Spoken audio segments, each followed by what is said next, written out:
Welcome everyone to this week's episode of the 5710 podcast. This week's guest is Stephen Witherford of Witherford Watson Mann, a small studio based in London.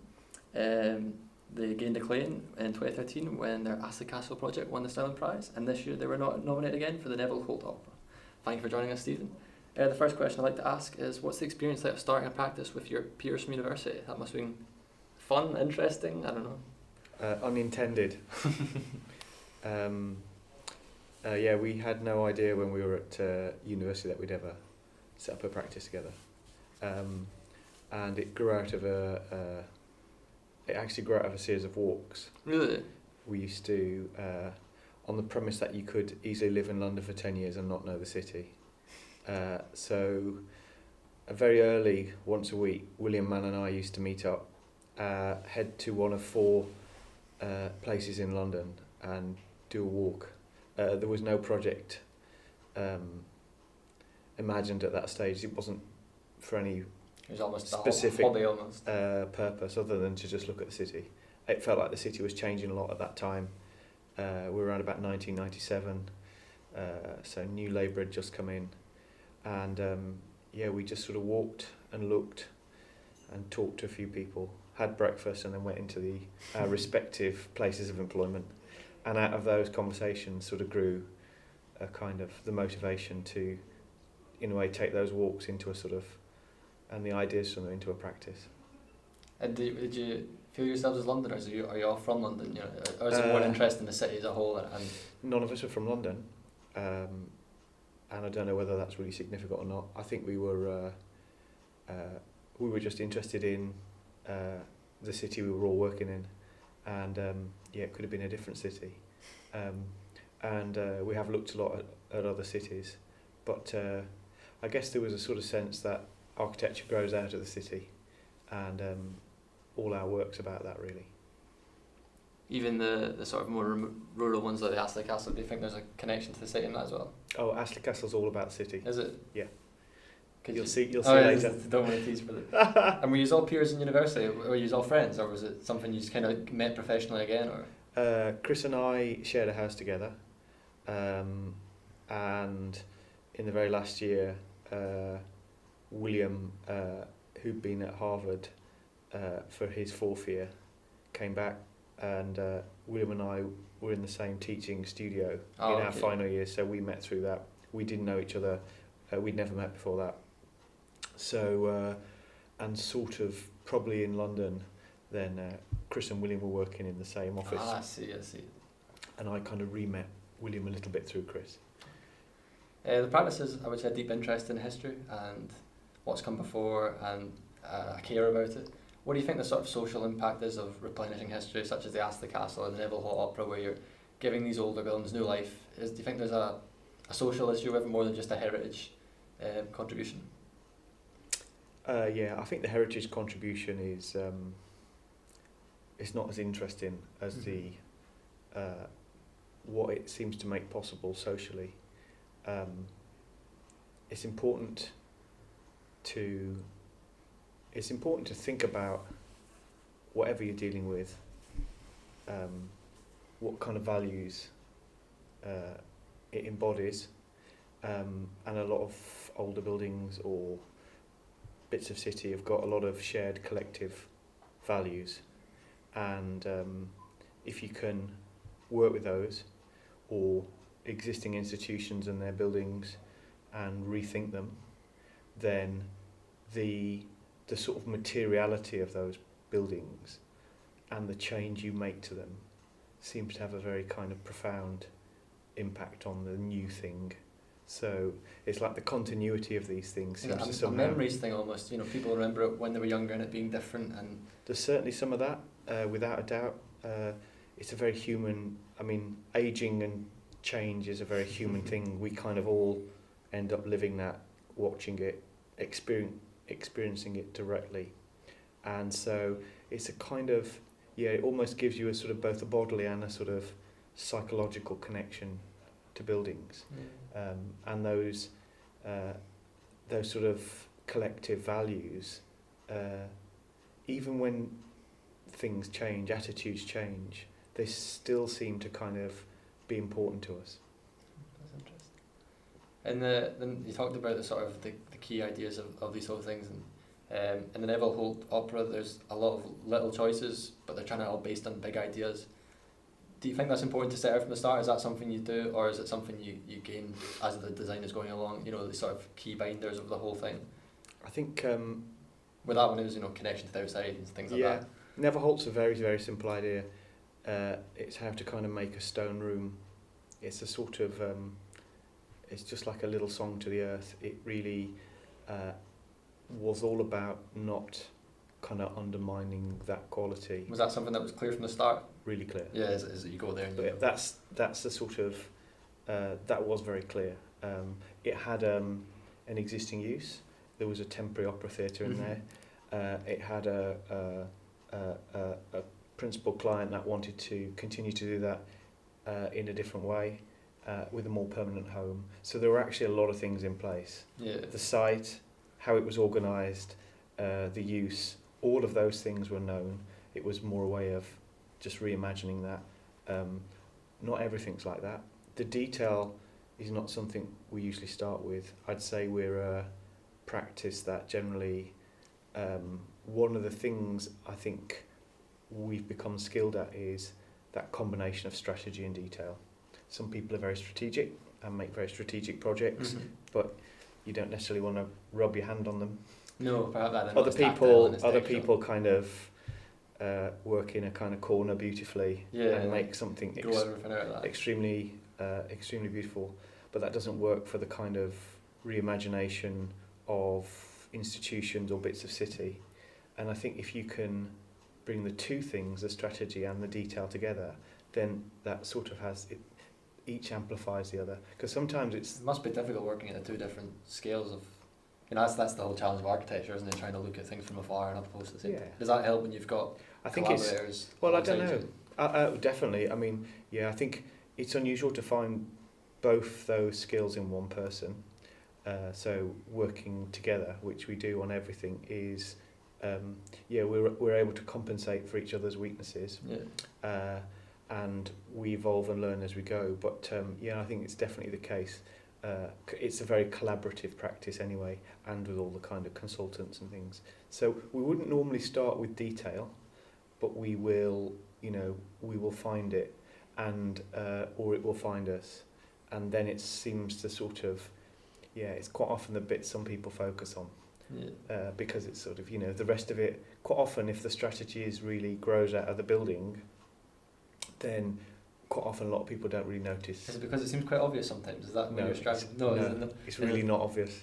But I think if you do it well, it kind of looks self-evident. And quite a lot of people look at something like Astley or Neville Holt and think, it almost was always like that. Or that's obviously what you do. Yeah, that the obviousness of it. That's but it wasn't.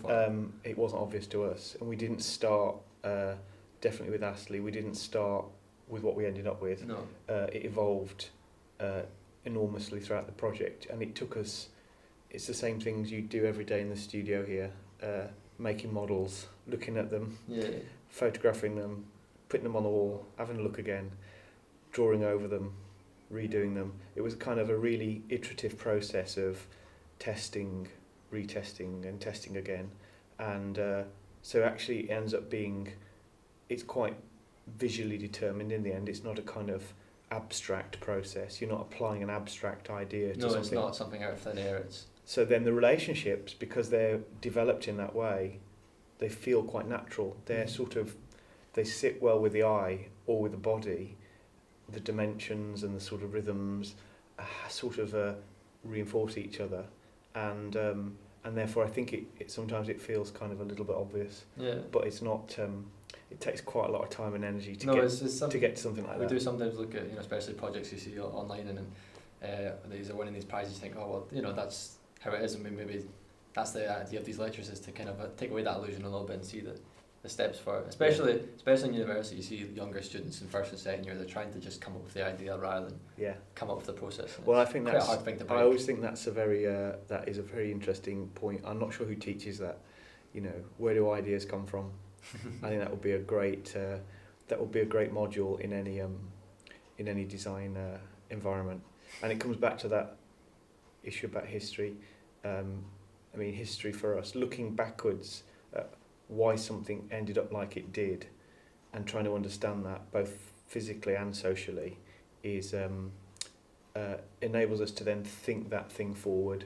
So we're not slavish to history or anything, but it's always deeply fascinating. There's always clues there, and they're often really kind of helpful in thinking something forward in a very different way. Do you find, are you deeply interested in history away from architecture, in social history, war history, political history, or is it just quite specific thing? You know, I find something. It's never specific. I mean, history is political, it's it is social, yeah. It is economic, and all of those factors bear on architecture and the making of cities. That's another thing. I find students, they'll research a little bit and they forget to look at the rest of the world sometimes. Well, also it's about what you get access to in schools of architecture. Possibly. You know, who is there to sort of talk about some of the kind of so complex social issues or social histories. You know, you've got to usually dig quite deep to find those things, and to have the time to go and walk around and look and bump into people. You know, one of the great things I think that we've benefited from is both accidents and ignorance, and sometimes you just come across things or a sentence someone says in a slightly throwaway manner which really clicks and stops you in your tracks, or some ignorance of what you might do if you knew more can allow you to in a way quite naively suggest a thing which people with a lot more knowledge wouldn't suggest. I mean, at Astley Castle I think we were one of 11 practices invited for that competition, and I think half of that were practices who had an expertise in working on historic buildings, which we definitely didn't. And all of the practices that had that expertise built the new house. That was the brief, an 8-person house. They all located it outside of the ruin and treated the ruin like a sort of garden to look at. And they maybe did things by the book perhaps a little bit. Well, I think what they felt is it would be difficult to get planning and listed building consent to build something right in the middle of a medieval castle, whereas that just didn't really occur to us. And so, in a way, I don't know how you. What's difficult is how can you maintain naivety when you spend 20 or 30 years building. It's quite a challenge to keep trying to be sort of ignorant. Especially with the amount of information we've got access to these days. Yeah, and obviously you just accrue knowledge as you do each project, and letting go of that knowledge to think the next one freshly and from sort of first principles is probably impossible to some extent. And do you try and do that vicariously through younger folk in your practice? Or is it something you try and just do between the three of you? No, it's very, I mean, all the sort of pin-ups and the projects are with people in the office. So, and I'd say, younger people in the office are critical to that, and bring an absolutely critical energy to any office, and you need that. I would say, sometimes their naivety throws up interesting things. And sometimes, a half conversation turns into something really kind of inspiring. But I don't really think it matters actually what age you are. No. I think the important thing about architecture is to come at it with a kind of an empathetic imagination, and to think about it as a kind of a lived thing. And actually, I think as you get older, a lot of what you've heard muttered in the corners of architecture school, you start to kind of begin to understand what that might mean. Because I think when you're at architecture school, you just simply can't bring that amount of experience or understanding to bear on a project. So you're just trying to do what's right rather than understand why you're doing it. Maybe is that kind of what you're getting at? Well, I guess there's a certain belief in the things you're being told, and the passion in which they're being expressed to you, and you trust that, and I think that's really important to some extent. I don't think you're doing it to please anyone. I think it's a real struggle to understand any of it. I think what I mean is you get through the whole of 5 years and a year out, 6 years in architectural preliminary education, and you kind of start, and you need an amount of life under your belt to actually understand what some of those discussions are really about. I mean, the good ones anyway. You know, and after, I think, you know, we were finding it took us 10 years after leaving college to really understand what some of those things are about. It's funny, you know, that little jump from, you know, your average civilian who knows what they want in their house and know what they think a nice house is, to someone who like, you know, for yourself and a fully trained architect, it's, you know, it looks like a small jump, but it takes, you know, decades. Yeah. It's that perception of it all. Yeah, you've got to get a lot of things wrong first. Yeah, it's interesting. So you work on quite a few socially minded projects. You worked on the Alms House, Ames House. You worked Alms on. House, It's yeah. really interesting. Yeah. Do you find there's like maybe not an extra motivation, but a sort of a relief in know you're doing something that's socially minded, and you know you're trying to do something more than just design a nice building? I mean, I'm not saying that's the way our buildings, but No, and it's a shared between the whole office. I mean that from Chris and William and myself through the entire studio is that, you know, good design is for people who have lots of choices, and it's equally for people who have almost no choices. And there should be, you know, our duty is to ensure that there's no differentiation in that. So we are working on the Courtauld Institute of Art, which has been a kind of an institution which has always benefited from extremely talented, highly skilled students. And one of the Cambridge colleges, you know, powerful and incredibly, you know, incredibly ambitious organisations, and there's not a single amount more energy goes into those projects than things like the Alms House or the social housing in Gistel in Belgium. It's kind of, we treat each project, you know. Is that an equality thing? Maybe everyone should have good architecture as best we can. It's certainly, I have to say, I think we've always taken the view that we would try and do publicly oriented projects, and I think we've always done that. That's where our sort of motivation and our interest lies. And of course, if everyone put all that energy into doing great public projects, then we'd have better cities and better lives. Yeah, that's true. One question I kind of ask everyone is, what sort of architects inspired, not just architects, because I got a hard time with this last week for saying architects, designers, artists, whatever it is, inspired you throughout your school process? Who did you look up to, whether it was the greats of modernism or Misa Frank Lloyd Wright, or was there maybe an artist that inspired you? Or last week musicians were mentioned. Was there? Interesting. No, I didn't come with any arts.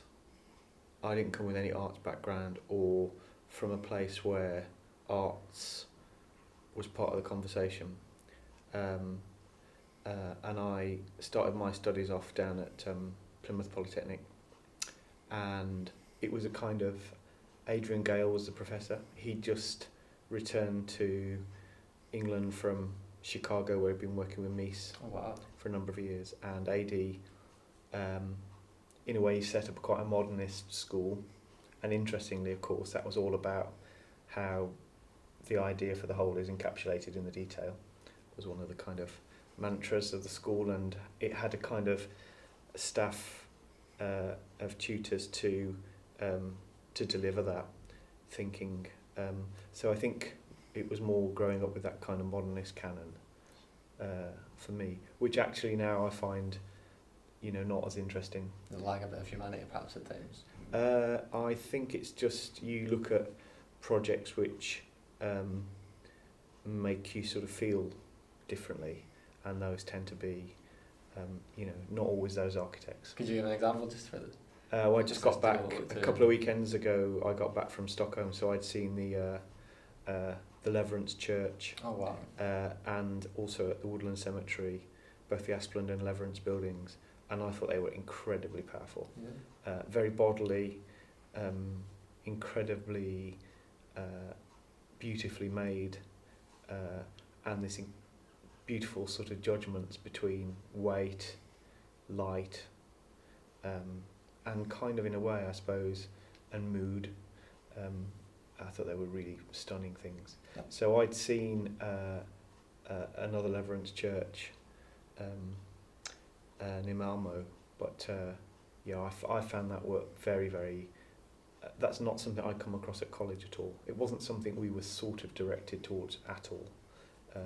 So that's, for me, that's been very strong. You talked about going to Stockholm there. Another question we always ask is any recommendations for a grand tour? When a student finishes at university, they should go travel, and they should travel throughout as best they can. A couple of places you'd really recommend that maybe under the radar perhaps a little bit? I'm not sure if it's anywhere I'd specifically recommend. Or how to travel perhaps is I think what I would recommend every time, which means you don't have to travel far, is walk a lot without an agenda and look and notice things, and when you notice something, go and find out why it was like that. And in a way, that's one of the great skills for an architect, is just it's not very complicated, anyone can do it, is just to kind of have that inquisitive eye and mind for why do things end up like they do, and what's our kind of, what if anything's our role in that, or what's in our role in dislodging or impacting or affecting that if we think these things aren't always good. So you could do that in, I think, any environment. Is that something you can switch off? Do you struggle to go on holiday and just go, that's a nice fountain, that's a nice garden? Is it? Well, the way to switch off is to just walk in places where there aren't many buildings. So you get in the mountains, or you get in the landscape, or you get into the kind of forests. That's where I switch off. But no, you don't switch off, because everywhere you walk, you just notice things, and I end up photographing just on my phone lots of funny junctions and things. There'll be some from the school tonight, no doubt, because it's just sort of a way that you act. Final question. A couple of your projects have been filmed relatively heavily for an architecture project. I've seen a few for Astley Castle, and the Neville Hall Opera had a couple for their Stirling Prize nomination, and the Westhampton Wetlands was another one I've seen a film. What's it like having your own buildings captured on film? Is it something?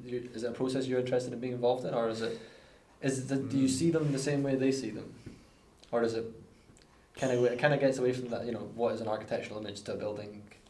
Yeah, I mean, I think anyone else looking at your work and either writing about it, photographing it, filming it, talking about it, is always a different insight. We sometimes have tried to work with photographers with an idea of what we'd like them to record, but all the good ones ignore you. Find their own perspectives. They'd never want to take a shot that you suggest, and so there's always a sort of independent spirit behind that, and I think that's really healthy.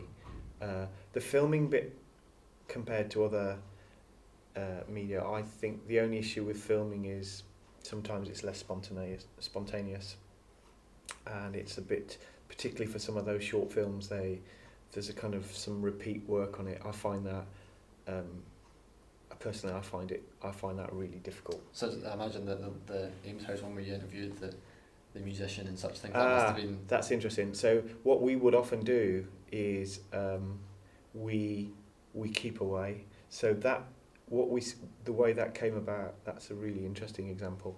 So we work with a photographer, one photographer we work with is called Philip Ebeling, and we would pay Philip, and on the Bankside Devon Forest, we paid for Philip for 3 or 4 days, and we just handed him over to people locally. So he walked around with people and he photographed the things that they thought were interesting or mattered to them, and that gave us an insight we didn't have. With Almshouse Project, we asked him if he would just go and take some photographs of the residents we've been talking to in this one almshouse, and he came back with the most amazing stories of in order to photograph people like that, you have to, in a way, win their trust first. And he got some really interesting insights, and from that, the idea of a short film evolved. And he had a guy who was from Scotland, and I think it was from Glasgow, and he is an independent sort of more documentary filmmaker. So he went and then did the films. We had, other than paying for it and setting a kind of, question, like why do these people feel it's so important to live in the centre of the city still? Now they're retired and older. That was it. And so what we get back is this sort of unfiltered, well, it's filtered but not by us. Yeah. It doesn't go through an architectural filter. Is this very, in a way, raw view of through someone else's eyes and from someone else's mouths.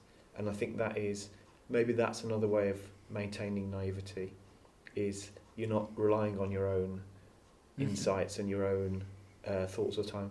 We collaborate with on Bankside Urban Forest and on the Almshouse. We collaborated with a writer, Ken Walpole, a sort of social historian, and Ken's from a generation whom, sort of socialism and kind of the post-war civil sort of civility is in their kind of words and their fingertips. And we didn't grow up in that generation, but there are lots of things that we aspire to from that generation. And therefore, in order to understand that better, you end up working with people who have it. I'd say the same. We speak a lot and talk a lot with the artist Richard Wentworth. It's a sort of similar, so he's got a very, very different sort of way of reading the world around him. But there's a lot of kind of synergy in that, and there's lots of people like that. So I guess that is one thing you can do to maintain a sort of your curiosity, is to have it constantly sort of triggered and challenged by people who are just looking at things in a very different way. And that then makes you much more, in a way, open to and confident of having conversations which aren't always the ones you'd start or you necessarily have any great skill in. It certainly seems to tell a deeper story, I found, with the buildings that I've read about yours. They all seem to have a good story behind them, a good narrative, and whether that's, a skill perhaps they don't teach in university particularly well is, it's research, but it's not selling it, it's kind of telling the truth behind it and digging a bit deeper, getting a broader thing than just like this is the building, but this is what the people are going to do with it. Narrative and architecture is really interesting, and it comes back to one of the things we touched on earlier, which is where do ideas come from, and probably more importantly, what's the difference between a good idea and a bad idea. And for us, ideas are not formal things. They don't come out of a material or an abstract concept. They'll usually come out of a social idea or an attitude towards time or to a condition. And in that sense, therefore, the stories end up being very human, because that's exactly what they are. And that just means people can join in. That's true. And one of the things with architecture is a lot of the time, you're constantly actually, you're negotiating. Architecture is an incredible negotiation. There are people who want certain things, but they don't really know what they are. A lot of the clients we work for haven't built before. They probably won't build again. That's something that's came up before, is the idea that most people, they build once, they build one building in their lifetime, regardless if it's a public client or a private one. They usually do it once or twice. It's quite often the case. So you're working with people who, they're not always capable of articulating exactly what it is they want. They can't often even tell you what they don't want. And one of the things that narrative allows you to do is to find a way of having a common conversation about a shared problem. It takes away the sort of illusion of bricks and mortar of the whole thing, yeah. Well, it comes down to it'll come down to how it is and what it is made of, but it will come from a place which allows the idea to be held by more than one group of people and to be understood in more than one way. And in a way, the kind of that nimbleness of an idea its sort of tolerance is critical to making a good building, because you need to be allowed to develop a thing when you don't actually fully know what it is, and therefore an idea and a narrative allows you to do that. It allows you to develop the thing along a line without it becoming kind of fixed. And it must help as well, so it'll prevent the practice from gaining a set style, because if the ideas are broad within it, it's not, this is the way we like to do things, this is how it should be. It's, you know, I think we're trying to construct an idea for everyone involved in the project. What it means is the idea grows out of the project, and every set of conditions is usually different. I wouldn't say, it would be wrong to say there aren't things which we sort of, there's a way we put things together, and there's usually the kinds of things we use to put things together, quite often there's some repetition. There's some repetition to some of that, but each project grows out of its own set of circumstances, and therefore they tend to not. There will be over time, I think, some kind of feeling about buildings. They will share things in common. They have to, because they're authored, and the authors are the same. So that there has to be a connection. And obviously, one of the challenges with a lecture is to step outside of the projects and try and articulate the thing that connects them when you're not even very clear on what that is. Yourself, so that is always a challenge. You know, again, you're trying to find the threads. So they do end up being different, but there are things that connect them, and I guess that's the sort of, those continuities and those differences are what make them different. And is it frustrating living for your own history for lectures, and going for your own work, and this is however many years of your life? No, it's a real privilege. Never notice things you're like, oh, I'd like to do that better, or. Oh, there's lots of Because it's not a process very many of us do. Is sit and spend an hour. It's like going for an old photo album, effectively. It's no, doing the lectures is a privilege. It's always hard because of finding the time to, and I've only written about half of this one tonight. So half of it should be okay, and the other half will sort of be reasonable. I'm sure it's big. But no, it's really important. It's important to stand back, and I think words in architecture, actually, you talked about narrative. I mean, obviously there are visual narratives, but words are always part of it.